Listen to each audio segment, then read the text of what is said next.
कुछ परिंदे उड़ रहे हैं आंधियों के सामने, ताकत ना सही हौसला होगा जरूर। गर इस तरह नदी बहती रही तो देखना एक दिन तय समंदर तक फासला होगा जरूर। दोस्तों, अनोद अकेडमी नई किरण नया सवेरा में आप सभी लोगों का हार्दिक स्वागत है, अभिनंदन है, वंदन है। आज का जो पेपर फर्स्ट रहा यूपी टेट का, उसकी आंसर की उसकी प्रमाणिक हल हम आपके पास उपलब्ध करा रहे हैं। आप सभी लोग आप शुरू से अंत तक अपने उत्तर जरूर मिला लें, कहीं भी किसी भी प्रश्न में कोई कंफ्यूजन नहीं रहेगा। आइए दोस्तों, हम लोग शुरू करते हैं। बाल विकास एवं शिक्षण पहला भाग था, ये कंपलसरी था सभी के लिए। तो पहला प्रश्न है, ब्लूप्रिंट में किसका महत्वपूर्ण घटक है? तो ब्लूप्रिंट दोस्तों जो है वो परीक्षण निर्माण का महत्वपूर्ण घटक है। नेक्स्ट क्वेश्चन, विकास की पूर्व संक्रियावस्था किसने दी? दोस्तों, विकास की पूर्व संक्रियावस्था पियाजे ने दी। प्रश्न संख्या 3, एमपीआई परीक्षण का उपयोग किसके मापन में किया जाता है? तो एमपीआई परीक्षण का मापन दोस्तों व्यक्तित्व मापन में किया जाता है। किस में किया जाता है? व्यक्तित्व के मापन में किया जाता है। प्रश्न संख्या 4, अधिगम हेतु निम्न में क्या सर्वाधिक आवश्यक है? तो अधिगम हेतु निम्न में से सर्वाधिक अभिप्रेरणा आवश्यक है। शैशव काल का समय क्या है? दोस्तों, शैशव काल का समय जन्म से 2 वर्ष तक के शैशव काल कहा जाता है। पूर्व अनुभव के आधार पर संवेदना को अर्थ प्रदान करना क्या कहलाता है? प्रत्यक्षीकरण कहलाता है। क्या कहलाता है दोस्तों? प्रत्यक्षीकरण कहलाता है। प्रश्न संख्या 7 में चलते हैं, सीखने में प्रयास व भूल के सिद्धांत का प्रतिपादन किसने किया? दोस्तों, आपको पता है थॉर्नडाइक ने किया। किसने किया? थॉर्नडाइक ने किया। औसत बुद्धि वाले बच्चों की बुद्धि उपलब्धि स्तर क्या होता है? 90 से 110 होता है। क्या होता है दोस्तों? 90 से 110 होता है। निम्न में से कौन तरल क्रिस्टलीय बुद्धि के प्रतिमान के प्रतिपादक हैं? दोस्तों, कैटल हैं। इसके प्रतिपादक कौन है? कैटल हैं। प्रश्न संख्या 10 में क्रिया प्रसूत अधिगम का सिद्धांत किसने दिया? प्रश्न संख्या 10 में क्रिया प्रसूत अधिगम का सिद्धांत देने वाले मनोवैज्ञानिक कौन है? स्किनर महोदय हैं। प्रश्न संख्या 11, प्रश्न संख्या 11 में पूछा गया, कोहलबर्ग अपने प्रयोग से यह सिद्ध करना चाहते हैं कि समग्र परिस्थिति का प्रत्यक्षीकरण है। अधिगम क्या है? समग्र परिस्थिति का प्रत्यक्षीकरण है। दोस्तों, 12 में चलते, किसने पाठ्य योजना की पंचविधि प्रणाली प्रतिपादित किया है? तो प्रश्न संख्या 12 का जो सही उत्तर होगा वो होगा हर्बर्ट महोदय ने। किसने किया? हर्बर्ट महोदय ने। 13 निम्नलिखित में ग्रंथियों के आधार पर व्यक्तित्व के विभिन्न प्रकारों की चर्चा किसने की है? तो कैनन महोदय ने किया है, स्पेंजर ने नहीं किया, कैनन ने किया। किसने किया दोस्तों? कैनन ने किया है। प्रश्न संख्या 14 में चलते हैं, सृजनात्मक मौलिक परिणामों को अभिव्यक्त करने की मानसिक प्रक्रिया है। किसने कहा? क्रो एंड क्रो ने कहा। किसने कहा दोस्तों? क्रो एंड क्रो ने कहा है। बी.एफ. स्किनर के अनुसार बच्चों में भाषा का विकास कैसे होता है? अनुकरण के माध्यम से होता है और उसका प्रबलन होता है दोस्तों। प्रश्न संख्या 15 का सही उत्तर 2 होगा। प्रश्न संख्या 16 में 14 प्रकार की मूल प्रवृत्तियां किसने बताई हैं? 14 प्रकार की मूल प्रवृत्तियां मैकडूगल ने बताई है। किसने बताया दोस्तों? मैकडूगल ने बताया है। प्रश्न संख्या 17, किसी एक वस्तु की अपेक्षा एक वस्तु पर चेतना का केंद्रीकरण अवधान है, किसका है? तो 17 क्वेश्चन नंबर 17 का जो उत्तर है वो डम्बिल का है। प्रश्न संख्या 18 में किसका नाम सुजनन शास्त्र के जनक के रूप में जाना जाता है, पिता के रूप में जाना जाता है? तो सुजनन शास्त्र के पिता कौन है? गाल्टन है। कौन है दोस्तों? गाल्टन महोदय हैं। कौन है? गाल्टन महोदय हैं। प्रश्न संख्या 19 में चलते हैं, 12 वर्ष से 16 वर्ष के बालकों हेतु हिंदी में डॉक्टर एस जलोटा ने कौन सा परीक्षण प्रतिपादित किया? तो डॉक्टर एस जलोटा ने जो प्रतिपादित किया वो साधारण मानसिक योग्यता परीक्षण को प्रतिपादित किया। प्रश्न संख्या 20 में बुद्ध के द्विकारक सिद्धांत का प्रतिपादन कौन किया?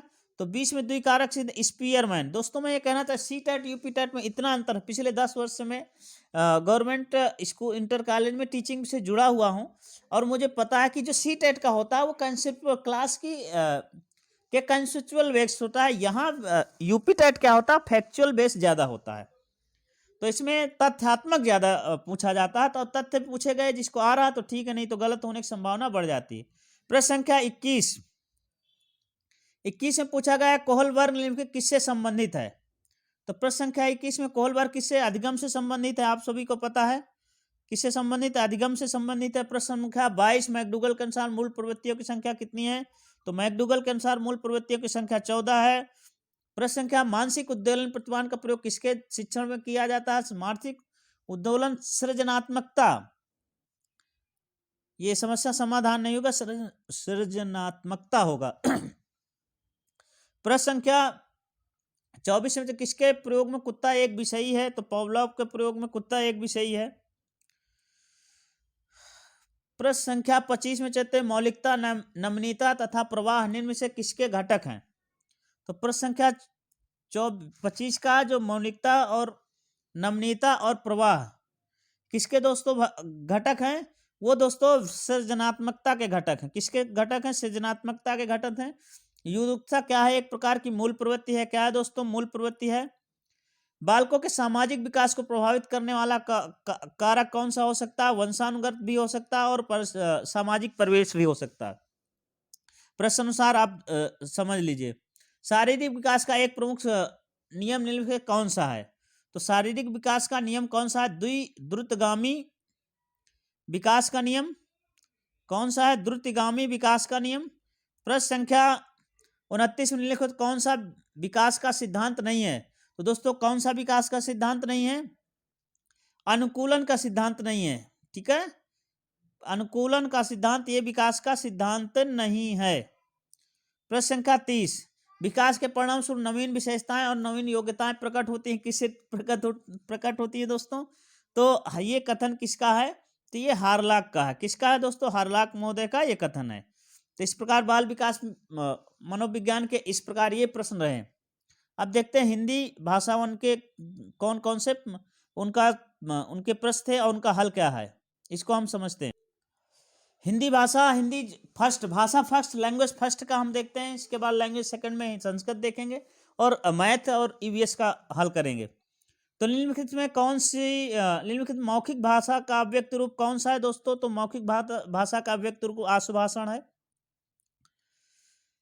प्रश्न संख्या 32 में हिंदी की बोलियों की संख्या कितनी है, 18 है बोलियों की संख्या। प्रश्न संख्या सामाजिक में मूल शब्द और प्रत्यय क्या है, समाज धन इक है, मूल शब्द समाज है और उसमें इक प्रत्यय है। तद्भव पत्रिका के संपादक कौन है दोस्तों, अखिलेश हैं। प्रश्न संख्या 35 में 12 बरस तो कुकर जीव और 13 लौ जियसिया दोस्तों ये जगनिक की है। किसका कथन है, जगनिक की है कथन। जगनिक का कथन अकाल का पर्यायवाची कौन सा नहीं है। तो दोस्तों अकाल का पर्यायवाची दुर्भिक्ष नहीं है। प्रश्न संख्या 37 में कौन सा मिश्र वाक्य है। तो दोस्तों ये अध्यापक देखते हैं कि छात्र पढ़ते हैं। जहां दो, एक मेन वाक्य एक दूसरा उस पर आश्रित हो, उसे ही हम लोग मिश्र वाक्य कहते हैं। एक प्रधान वाक्य हो, एक आश्रित उपवाक्य हो, तो वहां पर मिश्र वाक्य होता है। प्रश्न संख्या 38 में चलते हैं। जिसकी पूर्व से कोई आशा ना हो, बिल्कुल सरल सा उत्तर है अप्रत्याशित। पूर्व में जिसकी कोई आशा ना हो, अप्रत्याशित हो गया, अप्रत्याशित। प्रश्न संख्या 39 में चलते हैं। 39 का है, 39 का जो सही उत्तर है वो होगा, 39 में पूछा गया है कि मुझसे उठा नहीं गया कि किस प्रकार का वाच्य है। तो ये भाववाच्य है। कैसा है दोस्तों, भाववाच्य है। निष्कपट में कौन सी संधि, निष्कपट का संधि विच्छेद क्या होगा दोस्तों, ये निधन कपट होगा। नेक्स्ट क्वेश्चन, इस देश में हिंदी भाषा का प्रयोग और लिखने बोलने में किया जाता है। मॉरिशस में किया जाता है। किसमें किया जाता है दोस्तों, मॉरिशस में किया जाता है। प्रश्न संख्या 42 सूरसागर किस भाषा की रचना है। सूरसागर दोस्तों ब्रज भाषा की रचना है। सूरदास की प्रसिद्ध रचना है। वीरों का कैसा हो बसंत, एक किसकी रचना है, सुभद्रा कुमारी चौहान की रचना है। नेक्स्ट क्वेश्चन में चलते हैं। क्षेत्रीय में कौन सा विशेषण है। दोस्तों ये क्षेत्रीय में गुणवाचक विशेषण है। कौन सा विशेषण है, गुणवाचक विशेषण है। प्रश्न अगला है, चौराहा में कौन सा समास है। चौराहा में द्विगु समास है। बहुत सरल से प्रश्न है। निम्नलिखित में से सही वर्तनी, निम्न में से सही वर्तनी अनुग्रहित, सही वर्तनी क्या होगी दोस्तों? अनुग्रहित होगी। प्रश्न संख्या निम्न में से शुद्ध वाक्य, शुद्ध शब्द क्या है? पैतृक है, पैतृक शुद्ध शब्द है। प्रश्न संख्या 48 में चलते हैं। 48 साधन का उच्चारण स्थान का इचु यशा नाम तालु हो। दोस्तों इसका उच्चारण स्थान तालु होगा। इसके बाद पैराग्राफ दिया है, इस पैराग्राफ को पढ़ना था, पैराग्राफ पढ़ के फिर शानदार उत्तर देने थे। और चलिए शानदार उत्तर देखते हैं। घुमक्कड़ में कौन सा प्रत्यय है? इसमें अक्कड़ प्रत्यय है। और स्वामी महावीर का जन्म पैराग्राफ के अनुसार कहाँ हुआ था? वैशाली में हुआ था। प्रश्न संख्या 53 में देखें, स्वच्छंद में कौन सी संधि है? इसमें व्यंजन संधि है दोस्तों। प्रश्न संख्या 54 में देखते हैं, महात्मा बुद्ध ने जन्म बुद्ध प्राप्त किया तब उनकी अवस्था क्या थी? 35 वर्ष थी पैराग्राफ के अनुसार। श्रुति का अर्थ क्या होता है? श्रुति का अर्थ होता है वैदिक धर्म होता है। अंग का उच्चारण नाम एमंगणा नाम नासिका, इसका नासिका होता है दोस्तों। और 4 गज मलमल में कौन सा विषय? इसमें तो परमाणु बोधक होना होगा पक्का। संख्यावाचक जिन्होंने लगाया उनका हो गया गलत। समास का विलोम क्या है? समास का विलोम व्यास होता है दोस्तों।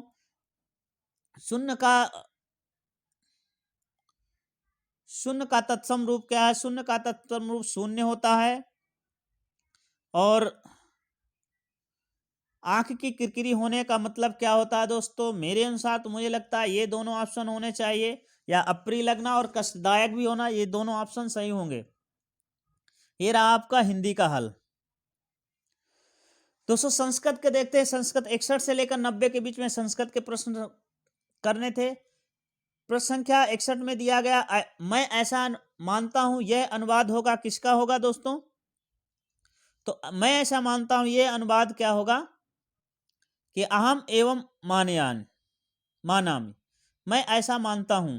प्रश्न संख्या 62 में चलते हैं दोस्तों। 62 में, मैं बाजार जाता हूं, संस्कृत में कर्मवाच्य में क्या होगा? तो मया आपणम गम्यते, इसका तीसरा सही होगा उत्तर।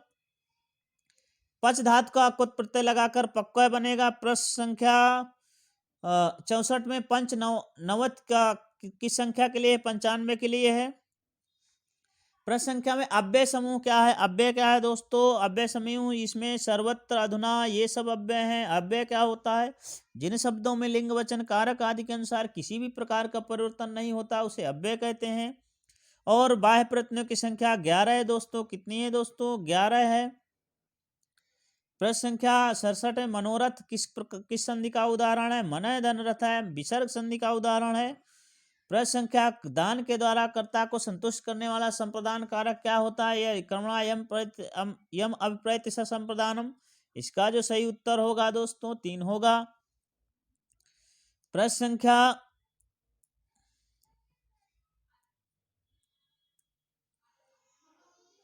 68 के बाद 69 को देखते हैं दोस्तों।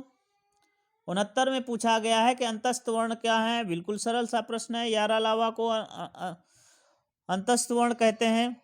प्रश्न संख्या 70 में, मुझे संस्कृत अच्छी लगती है, मया संस्कृत रोचते। प्रश्न संख्या 70 का जो सही उत्तर होगा वो होगा 2। 71 में चलते हैं। 71 में दोस्तों संस्कृत किस कवि को विद्वत औषधम कहा गया है? श्री हर्ष को कहा गया है दोस्तों। इसका सही उत्तर श्री हर्ष होगा। इसके बाद आपको बहुत शानदार पैराग्राफ पढ़ना था। पैराग्राफ पढ़ने के बाद उसके विकल्प हल करने थे, और विकल्पों में शिव पदस्य अर्थ है। पैराग्राफ के अनुसार क्या होगा? तो शिव पदस्य अर्थ है। पैराग्राफ के अनुसार संगाल होगा। 72 को देखते हैं। गद्य खंडे कया प्रश्न है पृच्छते। गद्य खंड में किसके द्वारा प्रश्न पूछा गया? लक्ष्मी के द्वारा पूछा गया। किसके द्वारा पूछा गया दोस्तों? लक्ष्मी के द्वारा पूछा गया। प्रश्न संख्या 74 में, कयो संकल्पा संलापा सर्वेशा मंगलाय भवत, किसकी वार्तालाप सबके लिए मंगलमय होती है दोस्तों? लक्ष्मी पार्वती की वार्तालाप सबके लिए मंगलमय होती है। इनमें से 75 प्रश्न देखिए, इनमें से कौन प्रत्याहार नहीं है दोस्तों? इसमें ला प्रत्याहार नहीं है। प्रश्न संख्या 76 में देखिए, शिशु मोद काय रोदति, बच्चा लड्डू के लिए रो रहा है, अब ये किसका होगा? रुच्यार्थानाम प्रीमाणा के आधार पर इसे चतुर्थी विभक्ति होती है। प्रश्न संख्या 77 में देखते हैं उच्चई शब्द का क्या है? तो ये अलिंग है, इसका लिंग निर्धारण नहीं किया जा सकता, अलिंग मात्र में प्रथमा। और 78 में उस वर्णों का बोधक कौन प्रत्याहार है? तो सल प्रत्याहार है। कौन सा दोस्तों है? कौन सा वर्ण है? सल प्रत्याहार है। प्रश्न संख्या 79 में पूछा गया है कि पठानी रूप है। पठानी रूप दोस्तों पठ धातु लोट लकार उत्तम पुरुष एक वचन में का रूप है। प्रश्न संख्या 80 में चलते हैं। छ मिलाकर किससे मिलाकर बना है?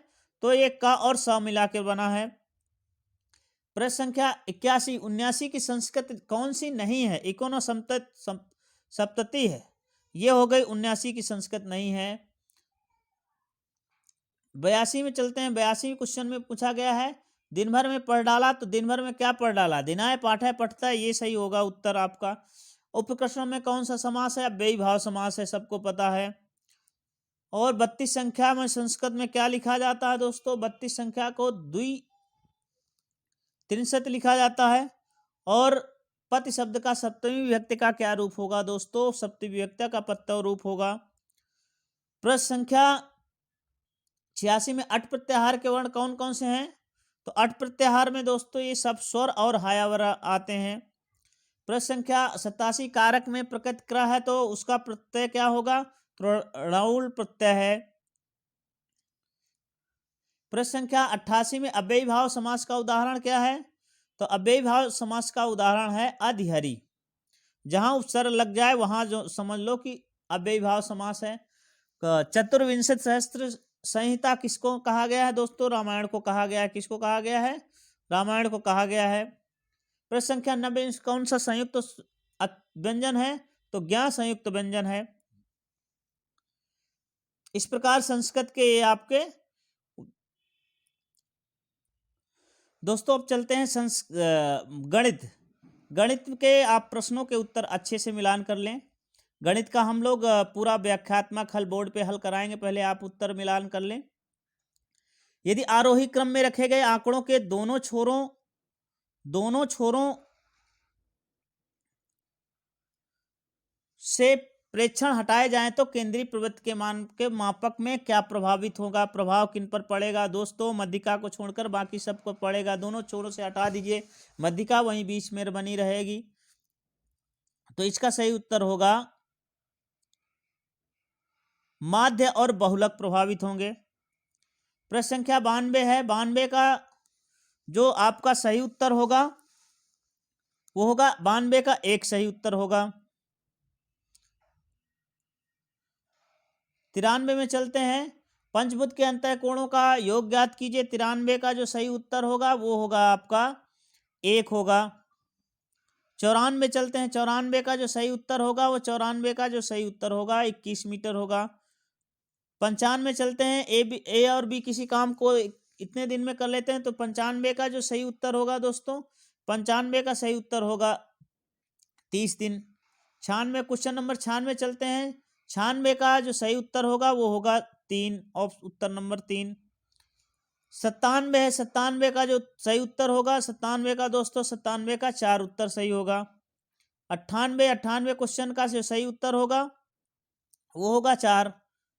99 चलते हैं। 99 क्वेश्चन में माध्यक इन संख्याओं का माध्यक ज्ञात करना है, इसका भी उत्तर होगा 4.5।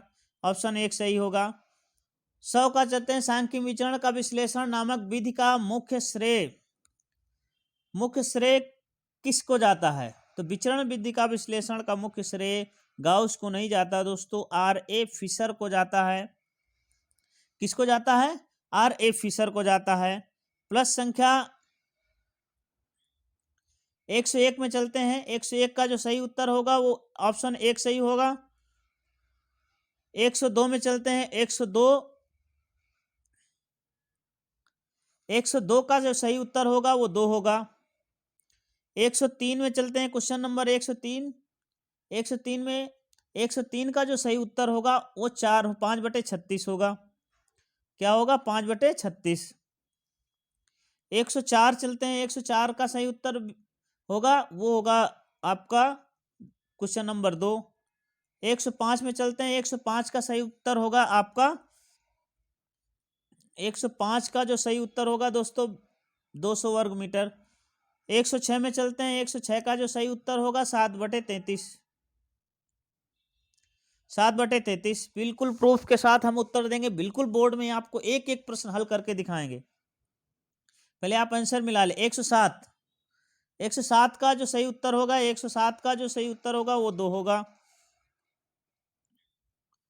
108 का जो सही उत्तर होगा वो होगा 4। 109, 9 का जो सही उत्तर होगा वो होगा 4, ऑप्शन नंबर 4। 110 का जो सही उत्तर होगा, पाई क्या है दोस्तों? तो पाई अपरिमेय संख्या। क्या है? पाई अपरिमेय संख्या है। क्या है? पाई अपरिमेय है। 111, 111 का जो सही उत्तर होगा दोस्तों वो होगा 1/25। 1/25 होगा। 112, 112 का सही उत्तर होगा 96। 113 का सही उत्तर होगा 15 दोस्तों। 114 का सही उत्तर होगा 14 और 5, ये सही उत्तर होगा। 115 का जो सही उत्तर होगा वो 4 सेंटीमीटर होगा। क्या होगा दोस्तों? 4 सेंटीमीटर होगा। 116 का सही उत्तर होगा 2 होगा। 117 का जो सही उत्तर होगा, दिन पूछा गया है, ये 117 का एक सही उत्तर होगा। 118 का सही उत्तर होगा 11/64। 119 का सही उत्तर होगा 1। क्या होगा दोस्तों? 1। 120 का सही उत्तर होगा दोस्तों 2। क्या होगा? 120 का 2। इस प्रकार मैथ के ये आपके सही उत्तर रहे। अब हम ईबीएस में चलते हैं। ईबीएस के प्रश्नों को हल करते हैं। पर्यावरण अध्ययन के क्वेश्चन आए थे, कुछ बहुत अच्छे लेवल के थे, कुछ बाकी नॉर्मल ही पेपर था। 121 का जो सही उत्तर होगा को कार्बन डेटिंग से संबंधित क्या है? तो प्राचीन स्थलों मौजूद हड्डियों में के आयु का मापन किया जाता है कार्बन डेटिंग के माध्यम से। प्रश्न संख्या 122 है, संविधान सभा ने राष्ट्रगान को कब अपनाया? तो दोस्तों संविधान सभा ने राष्ट्रगान को 24 जनवरी 1950 को अपनाया। प्रश्न संख्या 123 में चलते हैं दोस्तों। 123 में बायोमैग्निफिकेशन क्या है? तो बायोमैग्निफिकेशन दोस्तों समय के साथ ऊतकों में विषैले पदार्थों की मात्रा की यदि सांद्रता बढ़ जाती है उसे बायोमैग्निफिकेशन कहते हैं। 124 में चलते हैं, कौन सा जैवमंडल का अजैविक घटक नहीं है? तो कवक जैवमंडल का अजैविक घटक नहीं है, कवक जैविक घटक है। ग्रीन प्रेस इंटरनेशनल का मुख्यालय कहाँ है दोस्तों? ग्रीन प्रेस इंटरनेशनल का मुख्यालय एम्स्टर्डम में है। प्रश्न संख्या, घास भूमि क्षेत्र के परितंत्र खाद्य श्रृंखला में सबसे ऊंचा स्तर का उपभोक्ता क्या होता है? तो सबसे ऊंचे स्तर का उपभोक्ता दोस्तों मांसाहारी होता है। प्रश्न संख्या 127, ये क्या? 127 में प्रमुख घटनाएं पृथ्वी के सबसे निकट मंडल कौन सा है? तो पृथ्वी के सबसे निकट क्षोभ मंडल है। क्या दोस्तों? क्षोभ मंडल है। प्रश्न संख्या 128, 128 में भारतीय संसद द्वारा जैव विविधता अधिनियम कब पारित किया गया? तो दोस्तों जैव विविधता अधिनियम जो है वो पारित गया 11 दिसंबर 2002 को। प्रश्न संख्या 129, 129 में पूछा गया है कि निम्न में से कौन सी कृषि प्रक्रिया की पर्यावरण संरक्षण में सहायक है? कौन सी कृषि प्रक्रिया है पर्यावरण में सहायक है? तो वो है जैविक खेती। कौन सी है? जैविक खेती। प्रश्न संख्या 130 अम्लीय वर्षा किससे संबंधित? सल्फ्यूरिक एसिड से संबंधित है दोस्तों। प्रश्न संख्या 131 WWF से आशय क्या है? WWF world wide world fund से है। प्रश्न संख्या 132 है फूलों की घाटी कहाँ स्थित है दोस्तों? फूलों की घाटी उत्तराखंड में स्थित है। कहाँ पे स्थित है दोस्तों? उत्तराखंड में स्थित है। 133 को देखते हैं। 133 में पूछा गया भारत निम्नलिखित में से कौन सी एजेंसी मुख्य रूप से प्रदूषण के मापन से संबंधित है? तो केंद्रीय प्रदूषण बोर्ड है, सीधा सीधा प्रदूषण इसमें लिखा है, यही प्रदूषण मापन करेगी। और कौन करेगी? कोटापैसी एक जागृत ज्वालामुखी किस पर्वतमाला में? ये एंडीज पर्वत में है। किसमें दोस्तों? कोटापैक्सी और चिम्बोरॉजी ये प्रमुख ज्वालामुखी हैं जो एंडीज पर्वत पर हैं। प्रश्न संख्या तिब्बतों की सांगपो नदी भारत में किस नाम से जानी जाती है? ब्रह्मपुत्र नदी नाम से जानी जाती है। क्या नाम से जानी जाती है दोस्तों? ब्रह्मपुत्र नाम से जानी जाती है। निम्न में से कहाँ आर्सेनिक द्वारा जल प्रदूषण सर्वाधिक होता है दोस्तों? पश्चिम बंगाल में हो रहा है सर्वाधिक जल प्रदूषण आर्सेनिक के माध्यम से। आर्सेनिक बहुत ही खतरनाक प्रदूषण है। भारत में पश्चिमी घाट के दक्कन शुष्क क्यों हैं? रेन शेडो प्रभाव में आते हैं। वन्य जीव सुरक्षा अधिनियम कब पारित हुआ? तो वन्य जीव सुरक्षा अधिनियम 1972 में पारित हुआ। कब पारित हुआ? 1972 में। 139 में वायुमंडलीय की ऊपरी सीमा पर प्रतिकाई क्षेत्र में प्राप्त होने वाली सौर विकिरण क्या कहलाती है? ऊष्मा बजट, सौर स्थिरांक, सौर ऊर्जा या सूर्यातप। तो वायुमंडलीय की ऊपरी सीमा में प्रति इकाई क्षेत्र में प्राप्त होने वाले सौर विकिरण, ये एक हमारा ऊष्मा बजट है। क्या है दोस्तों? ऊष्मा बजट है। 140 में चलते हैं दोस्तों। किस देश के संविधान से मौलिक कर्तव्य लिए गए हैं? बिल्कुल सरल सा क्वेश्चन है, यूएसएसआर से लिए गए हैं। सर्वाधिक जैव विविधता कहाँ पाई जाती है दोस्तों? सर्वाधिक जैव विविधता जो है शांत घाटी में पाई जाती है। प्रश्न संख्या 142 एलपीजी के संदर्भ में कौन सा असत्य है? सीधा सी बात, मीथेन तो उत्सर्जन करता ही नहीं है, मीथेन उसमें रहता है। प्लस 143 पारिस्थितिकी तंत्र के कौन से घटक हैं?